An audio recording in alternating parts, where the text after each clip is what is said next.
اللہ کریم کئی جگہوں پر ارشاد فرماتا ہے ان اللہ لا يحب الظالمین، اللہ تعالیٰ ظالموں کو ہرگز پسند نہیں فرماتا۔ میرے عزیزو، گناہ بھی ظلم ہے، جیسے کہ قرآن میں اللہ نے فرمایا وَلَوْ أَنَّهُمْ إِذْ ظَلَمُوا أَنفُسَهُمْ، جب لوگ اپنی جانوں پر ظلم کر لیں تو اے محبوب آپ کے دربار پہ آئیں۔ یہ جو آیت ہے، ظلم کا مطلب کیا ہے؟ انسان جب گناہ کرتا ہے تو وہ اپنے آپ پر ظلم کرتا ہے۔ ظلم کی بہت ساری شاخیں ہیں، اور ظالموں کو اللہ پسند نہیں فرماتا، چاہے وہ اپنے اوپر ظلم کیا ہو یا کسی نہتے پر ظلم کیا ہو۔ آج دنیا میں جو حالات ہم دیکھ رہے ہیں، ظالموں کا ظلم عروج کو پہنچا ہوا ہے،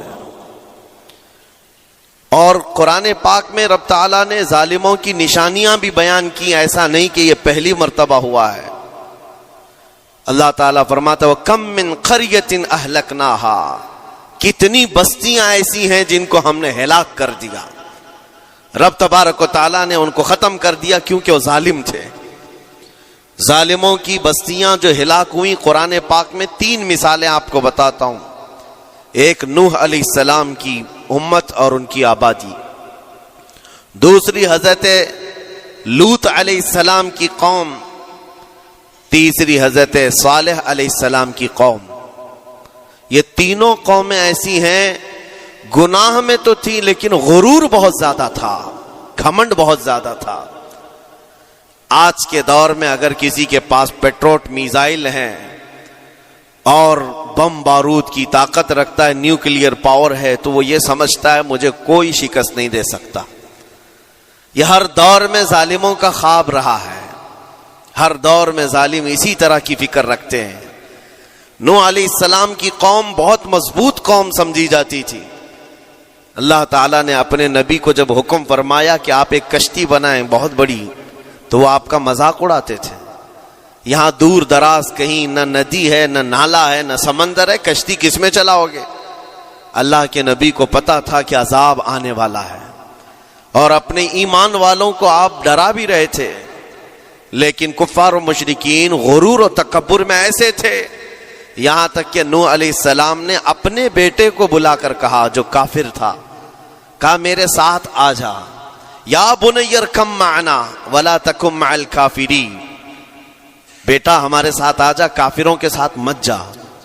اس نے کیا کہا؟ قال سآوی الی الجبل یعصمنی من الماء، میں تو پہاڑ کی اونچی چوٹی پر چلا جاؤں گا، تمہارا پانی مجھے کچھ نہیں کر سکے گا۔ یہ اس وقت ظالموں کا خیال تھا، گمان تھا۔ پھر اللہ تعالیٰ قرآن پاک میں فرماتا ہے وَفَجَّرْنَا الْأَرْضَ عُيُونًا، ہم نے زمینوں کے سارے چشمے پھاڑ دیے، ہر جگہ سے پانی کے سوتے نکلے، اور پھر آسمان کے سارے دروازے کھول دیے۔ فَفَتَحْنَا أَبْوَابَ السَّمَاءِ بِمَاءٍ مُنْهَمِرٍ، اللہ فرماتا ہے آسمان کے سارے دروازے پانی کے کھول دیے، آسمانوں سے پانی اور زمینوں سے پانی۔ فَالْتَقَى الْمَاءُ عَلَى أَمْرٍ قَدْ قُدِرَ، سورہ قمر کی آیتیں ہیں، رب تعالیٰ فرماتا ہے پانی اتنا بڑھ گیا کہ جو رب تبارک و تعالیٰ کی طے کی ہوئی معینہ نشانی تھی وہاں تک جا کر پانی مل گیا، روئے زمین پر کوئی باقی نہ رہا سوائے حضرت نوح علیہ السلام کی کشتی کے، کوئی نہیں باقی رہا۔ جب یہ پانی پھیل گیا، کیا پہاڑوں کی چوٹیاں، کیا محلوں کی اونچائیاں، سب غرق ہو گئے، اور وہ جبابرہ، وہ قوت کے بادشاہ جو کہتے تھے ہمارا کوئی کچھ نہیں بگاڑ سکے گا، سڑ گئے پانیوں میں۔ صرف پانی اللہ تعالیٰ بھیج دے تو انسان اسے روک نہیں سکتا، عذاب الہی کو کیسے روک سکے گا؟ دوسری گھمنڈی قوم، غرور میں مبتلا قوم تھی حضرت لوط علیہ السلام کی قوم، جو بدکاریوں میں ملوث تھے۔ اللہ کا جب عذاب آیا تو قرآن پاک میں رب تعالیٰ فرماتا ہے وَأَمْطَرْنَا عَلَيْهِمْ حِجَارَةً مِّن سِجِّيلٍ، نوکیلے پتھروں کی ہم نے ان پر بارش کی۔ فَجَعَلْنَا عَالِيَهَا سَافِلَهَا، ان کی اونچائیوں کو اٹھا کر کے نیچے پلٹ دیا گیا۔ زمین کو فرشتوں نے اوپر تک اٹھایا اور اس کے بعد پلٹ دیا. یہ پوری بستی غرق ہو گئی, ختم ہو گئی. یہ بستی بھی وہی تھی جس کو حضرت لوط علیہ السلام بار بار تنبیہ کرتے تھے کہ ظلم سے بچو, ظلم سے بچو. ظلم اللہ کے عذاب کو دعوت دیتا ہے, لیکن وہ مذاق اڑاتے تھے. اور جب ہلاک و برباد ہو گئے, ختم ہو گئے, ان کی نشانیاں بھی باقی نہیں رہی. وہ پتھروں کی بارشیں کہاں ہوئی تھی واللہ عالم. لیکن میرے عزیزو, ہم نے دیکھا ہے جہاں یہ قوم آباد تھی اس علاقے کو آج بتایا جاتا ہے وہ جارڈن کا علاقہ تھا, بحر مردار, جہاں پر آج باقی ہے ڈیڈ سی. میں خود سفر پر دیکھا جارڈن کی ایک سرزمین پر گاڑی چلتی جا رہی ہے اور کالے کالے پتھر, جہاں تک نظر کرو صرف پتھر ہی پتھر ہیں, بہت نوکیلے. ایسے پتھر میں نے دنیا میں دوسری جگہوں پر نہیں دیکھا. آج بھی اسی طرح سے باقی تقریباً 100 کلومیٹر 150 کلومیٹر تک صرف پتھر ہی ہے. بیچ میں صرف ایک روڈ جاتا ہے, اس کے بعد نہ کوئی درخت دکھتا ہے, نہ کوئی عمارت ہے, نہ کوئی پہاڑ ہے, صرف پتھر, پتھروں کا صحرا ہے. آج کی اس صدی میں دیکھ کر کے ان پتھروں کو ہیبت طاری ہو جاتی ہے. جس وقت وہ برسے ہوں گے ان کی حالت کیا ہوگی. اور میں یہ نہیں کہتا بالضبط کہ یہ وہی پتھر ہیں جو برسے تھے, واللہ عالم.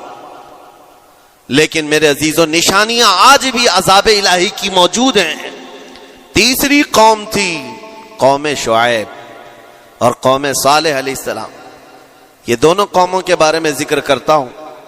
حضرت شعیب علیہ السلام کی قوم صرف ناپ تول میں کمی کرتی اور کفر و شرک بھی کرتے.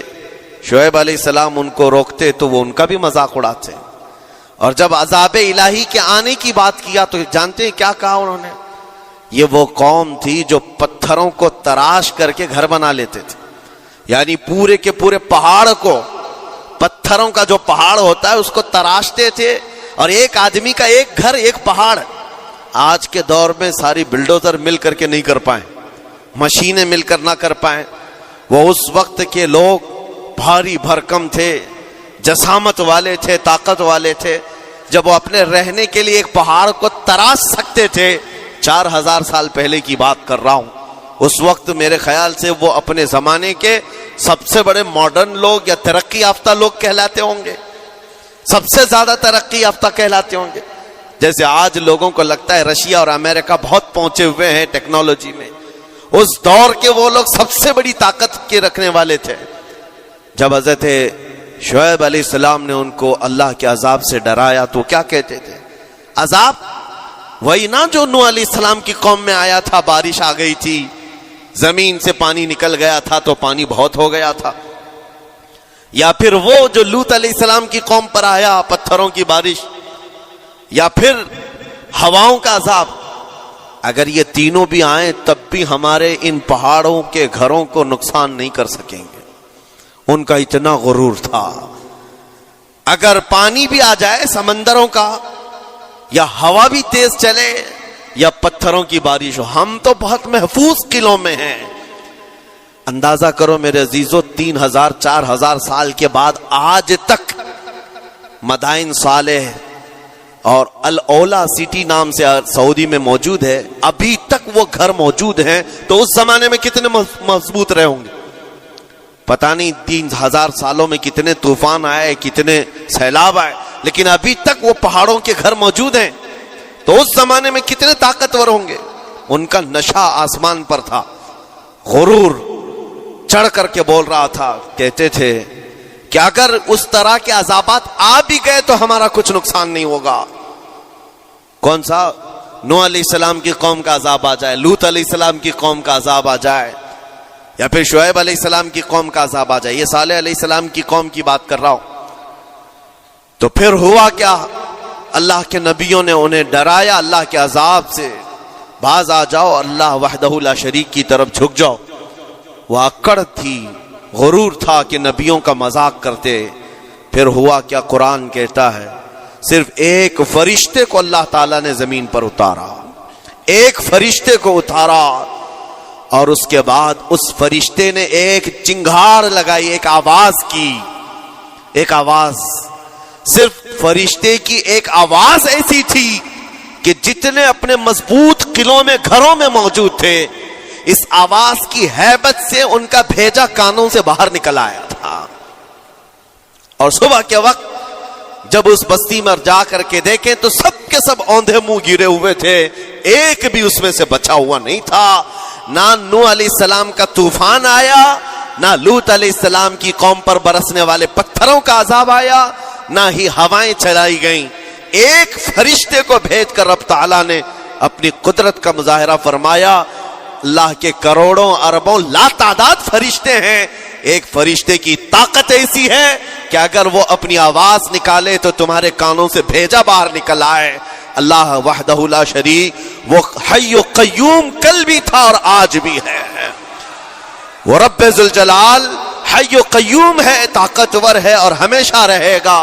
اور رب تبارک و تعالی نے قرآن پاک میں فرمایا، آپ یہ آیت تقریباً 3 جگہ قرآن میں آئی، وَإِذْ نَجَّيْنَاكُمْ مِنْ آلِ فِرْعَوْنَ يَسُومُونَكُمْ سُوءَ الْعَذَابِ يُذَبِّحُونَ أَبْنَاءَكُمْ وَيَسْتَحْيُونَ نِسَاءَكُمْ وَفِي ذَلِكُمْ بَلَاءٌ مِّن رَبِّكُمْ عَظِيمٌ. رب تعالیٰ فرماتا یاد کرو فرعونیوں کے عذاب سے اللہ نے تم کو نجات دی. یہ بنی اسرائیل کو کہا جا رہا ہے کہ فرعونیوں کے عذاب سے، کہ فرعون اور اس کے لشکری اس قدر سخت سزائیں دیتے تھے موسیٰ علیہ السلام کی قوم پر، ایمان والوں پر، بنی اسرائیل پر. اللہ فرماتا ان سے نجات دیا رب تعالیٰ نے، لیکن وہ کرتے کیا تھے؟ بنی اسرائیل میں ایک بھی بچہ پیدا ہو جائے اسے ذبح کر دیتے تھے.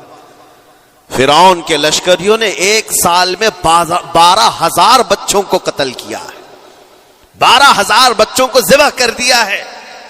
آج کے اسرائیلی اگر یہ بچوں پر ظلم کرتے ہیں تو یہ تعجب کی بات نہیں ہے. فرعون کی سرشت میں داخل تھا اور یہ فرعونی ہے، وقت کے جبابرہ ہیں، وقت کے ظالم ہیں. 12,000 بچوں کو قتل کر دیا تھا فرعون اور اس کے لشکریوں نے، اور عورتوں کو زندہ چھوڑ دیتے تھے. قرآن میں اللہ تعالیٰ نے فرمایا 3 جگہ آئی آیت، لیکن اس کے ساتھ رب تعالیٰ یہ بھی فرماتا ہے یہ سخت ترین سزائیں دیتے تھے فرعونی، اللہ نے ان سے تم کو نجات دیا. لیکن یہ سزائیں کیوں دیتے تھے، یہ عذاب کیوں تھا؟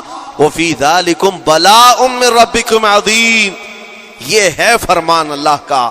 یہاں میں یہ ٹکڑا اگر بیان کر دوں تو آج آپ کے دلوں کے اندر ایک یقین پیدا ہو جائے گا آج کے حالات کے مطابق فرعونیوں کا اس قدر سخت عذاب کیوں تھا. رب تعالیٰ فرماتا ہے اے مومنو، ان تمام معاملات میں اللہ کی طرف سے تمہارے لیے بڑا امتحان تھا. یہ امتحان تھا اور وہ امتحان آج بھی ہے اور ہر زمانے میں رہے گا.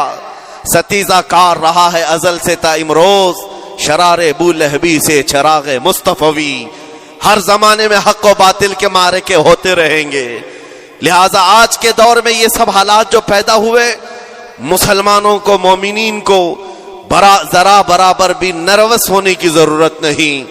تم جس دین سے وابستہ ہو، اس دین کی حفاظت کا ذمہ اللہ نے اپنے ذمے لیا ہے. یریدون لیطفئوا نور اللہ بافواہہم. قرآن میں اللہ فرماتا ہے کفار و مشرکین اپنے منہ کے پھونکوں سے اللہ کے اس چراغ کو بجھانا چاہتے ہیں، اللہ اپنے اس چراغ کو مکمل کر کے رہے گا. یہ اسلام نور الہی ہے، اللہ کا نور ہے، اور اس کو صبح قیامت تک رہنا ہے. اور ہم جیسے اور بھی آئیں گے اس زمین پر، اور آئیں گے جاتے رہیں گے. یہ آبادیاں ہیں، بدلتی رہیں گی، خدائی قانون ہے. لیکن اسلام نہ کل بدلا تھا، نہ آج، نہ قیامت تک بدلے گا. ہم سب کا امتحان ہے میرے عزیزو، ہم سب کا امتحان ہے. لیکن ان حالات میں مومنین کو کرنا کیا چاہیے؟ انہیں اپنے ایمان کو مضبوط کرنا چاہیے. کبھی کسی کے اڑتے ہوئے چھیٹڑے اور ٹکڑے دیکھ کر تمہیں مایوس ہونے کی ضرورت نہیں. اب ہمارا مستقبل کیا ہوگا؟ میرے عزیزو، آج جو حالات ہیں یہ حالات کربلا سے زیادہ سخت تو نہیں ہیں. آج فلسطینیوں کو ہم نے دیکھا 6 ماہ کے، سال بھر کے بچوں کو سینے سے لگا کر کفن لپیٹ رہے ہیں. ان ماؤں کی کیا کیفیت ہوتی ہوگی؟ کبھی کبھار چھوٹی سی کلپ میں دیکھ کر کے آنکھوں سے آنسو بہ پڑتے ہیں. انہوں نے اپنے ہاتھوں سے